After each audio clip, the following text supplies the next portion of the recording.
I'm allergic to my husband's touch. The doctors found his DNA in my antihistamine prescription. The hives appeared 3 weeks after our honeymoon. Small raised welts wherever Evan's fingers touched my skin, spreading across my arms and neck in angry red patterns. I thought it was stress from the wedding, or maybe new laundry detergent. Dr. Whitney at the dermatology clinic prescribed antihistamines and told me to avoid fragranced products. But the welts got worse. By our 2nd month of marriage, Evan's touch made my skin burn. By the 3rd month, my throat would tighten when he kissed me. By the 4th month, I was carrying an EpiPen because his hand on my shoulder had sent me into anaphylactic shock. My husband of 16 weeks had become a biological weapon I couldn't defend against. We stopped touching entirely. Separate beds, careful distance, a marriage dissolving into avoidance while we tried to understand why my body was rejecting the man I loved. Evan seemed devastated. He researched rare allergies obsessively, printed studies about spontaneous protein sensitivities, accompanied me to every doctor's appointment with a notebook full of questions. He worked as a pharmaceutical technician at Riverside Medical Center, so he understood the science better than I did. He started filling my prescriptions himself, measuring out exact doses, setting alarms on my phone to remind me to take my medication. "We'll figure this out," he promised, watching me swallow pills twice daily. "I won't lose you to some mystery illness." He was attentive and supportive in ways that made me feel guilty for being sick, for making our marriage so complicated. His parents called weekly to check on me. His mother, Linda, sent care packages with hypoallergenic soaps and organic foods. They were the perfect concerned in-laws, rallying around their son's ailing wife. Dr. Whitney referred me to an immunologist after my 3rd anaphylactic episode. Dr. Angela Foster ran comprehensive panels, testing for everything from latex allergies to autoimmune disorders. The tests took weeks, and during that time, my symptoms escalated. I couldn't be in the same room as Evan without my skin reacting. The scent of his cologne, the proximity of his body, even touching objects he'd handled recently would trigger hives. We were living as roommates in a house that should have been filled with newlywed happiness. I slept in the guest room. He left for work before I woke up. We communicated through text messages from different floors of our own home. My friends stopped asking how married life was treating me because the answer was too depressing to share. I was 29 years old, allergic to my husband, and watching my marriage die in slow motion. Dr. Foster called me in for a consultation 6 weeks into testing. She asked me to come alone, which seemed strange since Evan had attended every previous appointment. Her office was cold, the kind of sterile professional space designed to deliver bad news without emotional contamination. She sat across from me with a file folder that she kept closing and reopening, her expression unreadable. "Your test results are unusual," she finally said. "Everything came back normal. No autoimmune markers, no protein allergies, no genetic predisposition to sudden onset sensitivities. But we did find something concerning when we analyzed your current medication." She pulled out a lab report with highlighted sections.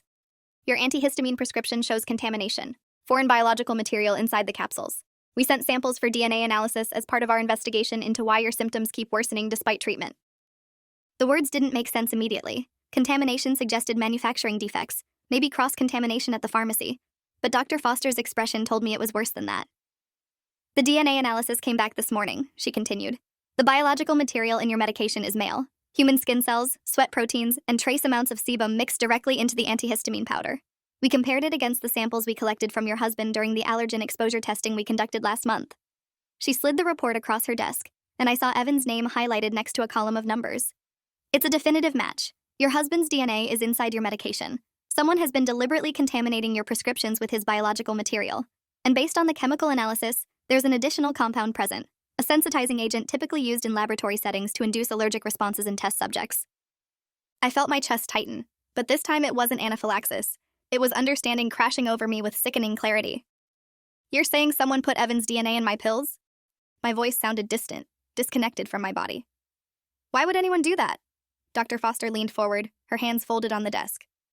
"Mrs. Brennan, I don't think this is random. Your husband works in pharmaceutical preparation. He has access to the equipment and materials needed to open capsules, replace contents, and reseal them without visible tampering. He's also the person who's been filling your prescriptions and delivering them directly to you. This isn't about someone contaminating your medication. I think your husband is deliberately exposing you to his proteins while simultaneously giving you a chemical agent that trains your immune system to attack those proteins. He's manufacturing your allergy, creating a conditioned response that makes his touch potentially fatal." My mind rejected the information even as my body knew it was true. The careful way Evan had insisted on handling my medication, his detailed research into my symptoms, the fact that my reactions only started after we married and worsened with every refill. "But why?" I whispered. "Why would he want me to be allergic to him? That destroys our marriage." Dr. Foster's expression shifted to something that looked like pity. "I've already contacted the medical board and the police. They're investigating your husband's employment records and financial history. But Mrs. Brennan, People who manufacture medical conditions in their partners usually have ulterior motives: insurance fraud, inheritance claims. Sometimes they're testing methods for future crimes. You need to understand that if your anaphylaxis had been fatal, it would have been ruled an accidental death. A tragic medical mystery. Her words hung in the cold office air. Your husband might be trying to kill you. The police arrived at our house that evening while Evan was still at work. Detective Lisa Okoye and her partner, Detective James Moreno, had a warrant to search the premises. They moved through our home with methodical efficiency, photographing everything, collecting my medication bottles, bagging items from Evan's home office. I sat in the living room with a victim advocate named Diane who explained what would happen next. "They'll bring your husband in for questioning tonight," she said gently.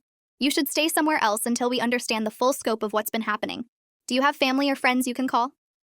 I thought about Evan's parents, his sister, all the people who'd become my family through marriage.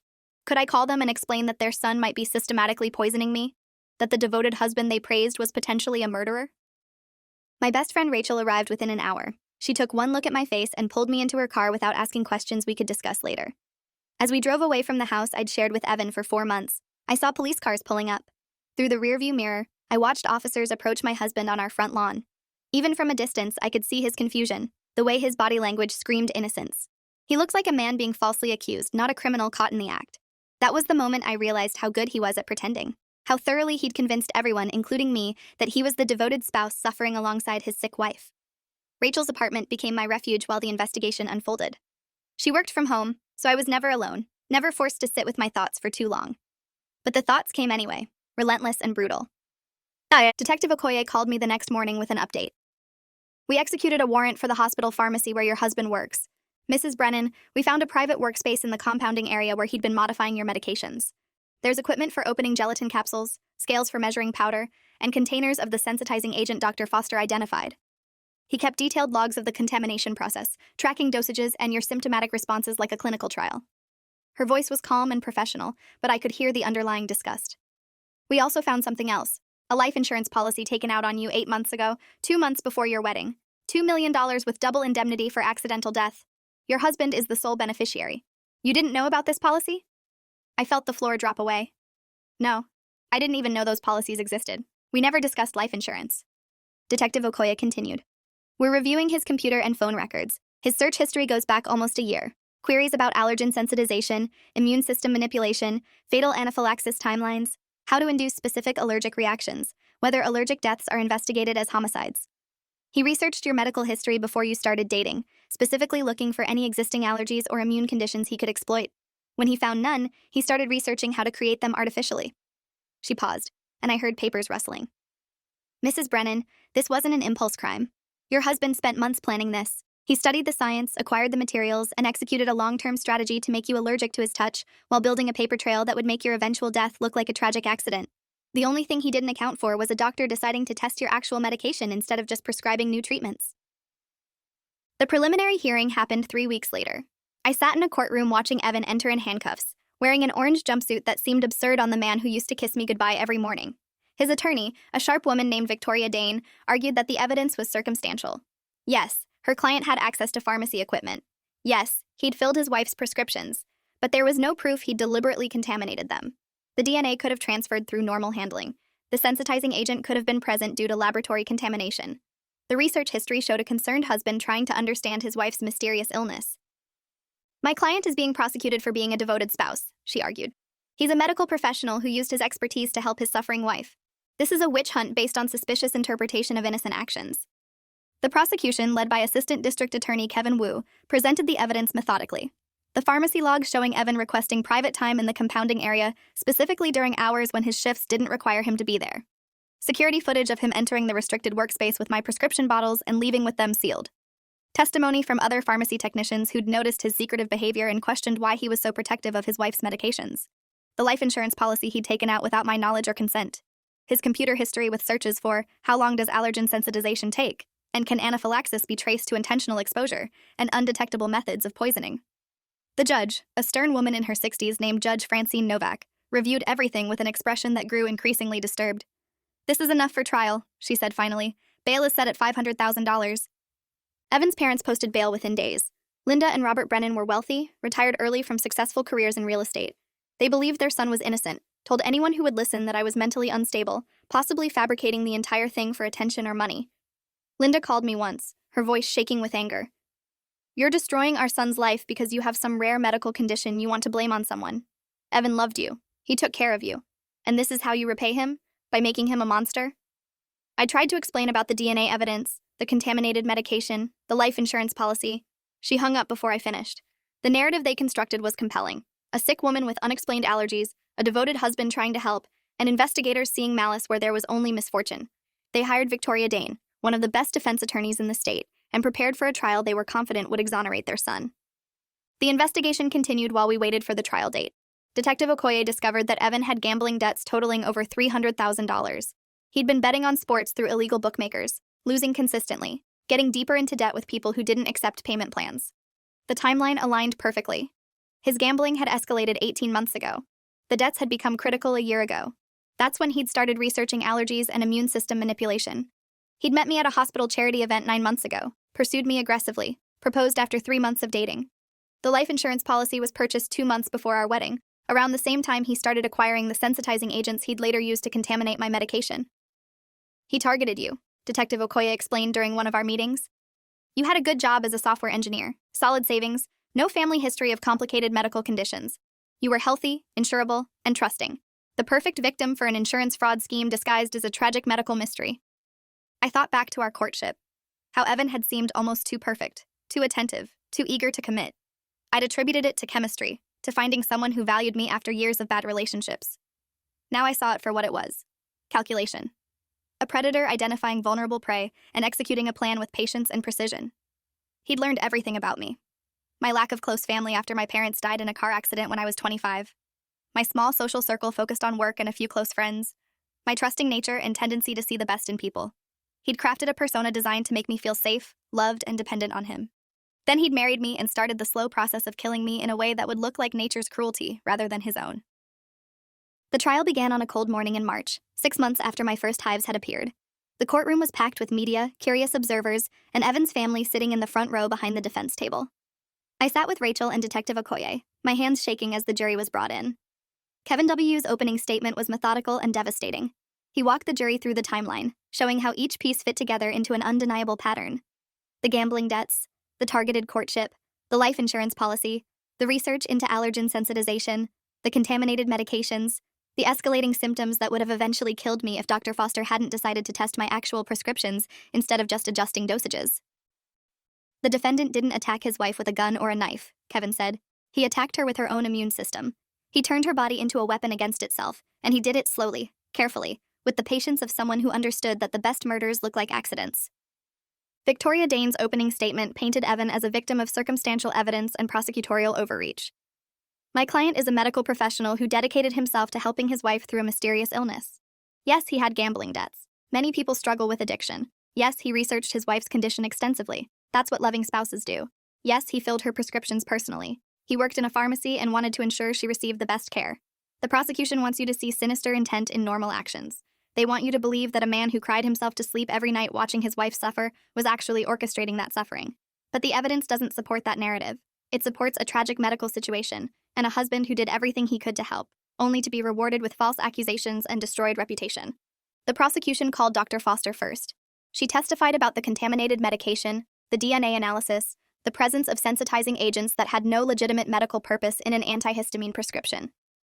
Someone deliberately modified Mrs. Brennan's medication to expose her to her husband's proteins, while simultaneously training her immune system to attack those proteins. This isn't accidental contamination. This is systematic manipulation designed to create and maintain an allergic response.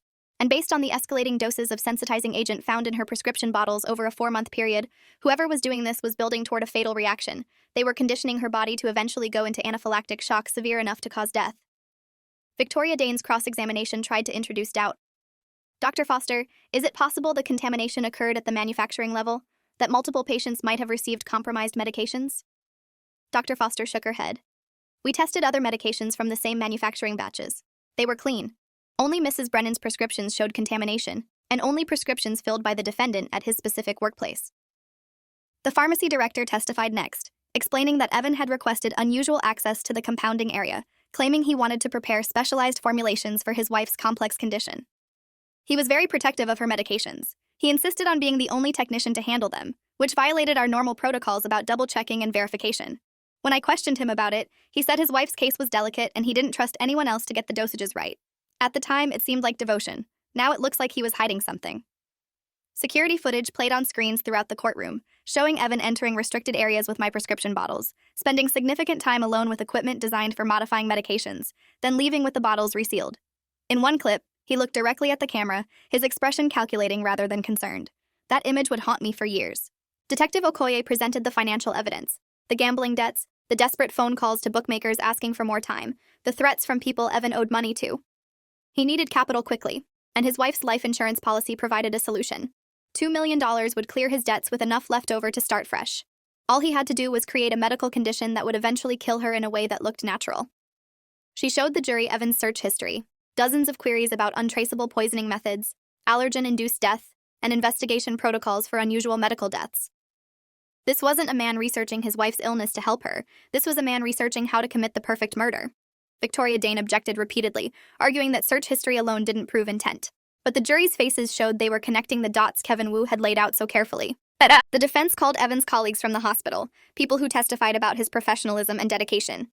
They described a man who worked overtime to help patients, who volunteered for difficult shifts, who seemed genuinely committed to pharmaceutical care. His parents took the stand, crying as they described their son's childhood, his academic achievements, his service to the community.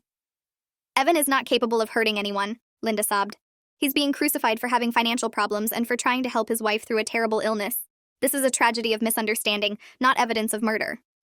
But Kevin Wu's cross-examination revealed that Evan had hidden his gambling addiction from his parents for over a year, had lied about his financial situation repeatedly, and had a documented history of deception that undermined their character testimony. The most damaging testimony came from Dr. Raymond Ortiz, a forensic toxicologist who analyzed the sensitizing agents found in my medication. The compound used is called aluminum hydroxide adjuvant, commonly used in laboratory settings to boost immune responses in research animals. It's specifically designed to create allergic sensitivity to whatever protein it's mixed with. The defendant obtained this through veterinary research suppliers using his hospital credentials. He purchased enough to contaminate medications over a 6-month period, with dosages calculated to gradually intensify the allergic response. The final bottles we recovered from Mrs. Brennan's home contained doses high enough that her next anaphylactic episode would likely have been fatal. He was weeks away from succeeding. The courtroom fell silent. Even Victoria Dane seemed momentarily shaken by the clinical precision of the murder plot. Evan never took the stand. His attorneys advised against it, knowing the prosecution would destroy him on cross-examination. Instead, they relied on attacking the integrity of the evidence, suggesting contamination during testing, questioning the chain of custody, implying that investigators had predetermined Evan's guilt and built a case around that assumption, rather than following the evidence objectively. The prosecution wants you to believe my client is a cold-blooded killer, Victoria argued in her closing statement. But all they've proven is that he had financial problems and access to medication. They haven't proven he actually contaminated those medications. They haven't proven he intended to harm his wife. They've constructed a narrative from circumstantial evidence and asked you to convict based on suspicion rather than certainty. That's not how justice works. Kevin Wu's closing statement was surgical. The defense wants you to believe this is all coincidence, that Evan Brennan just happened to have massive gambling debts that required a sudden influx of cash, that he just happened to take out a multi-million-dollar life insurance policy on his wife without telling her, that he just happened to research fatal allergies and undetectable poisoning methods, that his wife's medication just happened to be contaminated with his DNA and a laboratory-grade sensitizing agent, that he just happened to be the only person with access to modify her prescriptions, that her allergic reactions just happened to escalate according to the timeline his research suggested would be most effective. How many coincidences do you need before you recognize a pattern? The defendant is a killer who almost succeeded. The only reason his wife is alive today is because one doctor decided to test the medication instead of just prescribing different treatments. Don't let him escape justice because he was clever enough to use medicine as his weapon. The jury deliberated for 2 days. I spent that time in Rachel's apartment, unable to eat or sleep, replaying every moment of my marriage in my head and seeing the deception I'd missed. The text message came while I was staring at my phone, willing it to ring with news. Verdict reached. They want you at the courthouse. My hands shook so badly Rachel had to drive. The courtroom was packed again, everyone standing as Judge Novak entered and instructed the jury foreman to read the verdict. On the charge of attempted murder in the first degree, we find the defendant guilty. On the charge of assault with intent to cause severe bodily harm, we find the defendant guilty. On the charge of insurance fraud, we find the defendant guilty. Evan's face went pale. His mother screamed. His father sat motionless, staring straight ahead. I felt nothing at first, just a strange emptiness where relief should have been. Sentencing occurred 3 weeks later. The prosecution recommended the maximum sentence allowed under state law. Kevin Wu addressed the court with controlled fury. The defendant exploited his medical knowledge, his wife's trust, and his access to pharmaceutical resources to orchestrate a murder that would have looked like a tragic accident. He researched his method for months, executed it with precision, and would have succeeded if not for one doctor's decision to question the obvious. He showed no remorse, no confession, no acknowledgement of his actions. He deserves the harshest penalty available. Victoria Dane asked for leniency, citing Evan's lack of criminal history, his addiction issues, and the potential for rehabilitation. Judge Novak listened to both sides and reviewed the pre-sentencing reports. When she finally spoke, her voice was ice. Mr. Brennan, you are a unique kind of predator. You didn't use violence, you used knowledge and patience. You turned medicine into murder and nearly succeeded. The court finds your actions particularly heinous because they exploited trust, medical expertise, and intimate access to a vulnerable victim. I sentence you to 30 years in state prison with no possibility of parole for 25 years. Evan's parents tried to appeal, hiring different attorneys who argued insufficient evidence and prejudicial jury instructions. Every appeal was denied. The evidence was overwhelming. The methodology was clear. The intent was undeniable. Evan Brennan had tried to murder his wife using her own immune system as the weapon, and the judicial system had recognized it for exactly what it was. 6 months after the sentencing, I received notification that the life insurance company had voided the policy due to fraud and criminal activity. They offered me a settlement for the premiums Evan had paid, money I donated to a domestic violence organization that specialized in financial abuse and murder-for-profit cases. I wanted nothing that connected me to him, not even money meant to compensate for his crime. My allergy faded gradually. Dr. Foster explained that without continued exposure to the sensitizing agent, my immune system would slowly forget the conditioned response Evan had forced on it. You'll probably always have some mild sensitivity to whatever compound he used, but the life-threatening reactions should diminish over time. Your body is healing from what he did to it. She recommended trauma therapy, which I attended religiously. The physical healing was simpler than the psychological damage. I'd trusted someone completely, and he'd used that trust to try to kill me. How do you recover from knowing the person who promised to love you was actually calculating how long you'd take to die? Rachel stayed by my side through everything, and eventually I moved into my own apartment and started rebuilding a life that didn't revolve around fear or victimhood. 2 years after Evan's conviction, I received a letter from him. Prison officials had screened it for threats before forwarding it to my attorney, who asked if I wanted to read it. I debated for days before finally opening the envelope. The letter was 5 pages long, filled with self-justification and blame-shifting. He claimed the gambling addiction had made him desperate, that he never really intended to kill me, that the plan had gotten out of control. He said he still loved me and hoped I could forgive him someday. The letter ended with a request that I visit him in prison so we could talk face-to-face, find closure, maybe understand each other better. I read it twice, then burned it in my kitchen sink. There was nothing to understand. He'd tried to murder me for insurance money. That was the entire truth, simple and brutal. I wrote 1 sentence in response and had my attorney deliver it. You don't deserve my forgiveness, and you'll never have it. Thanks for watching till the end. Make sure to subscribe and like to not miss the next story.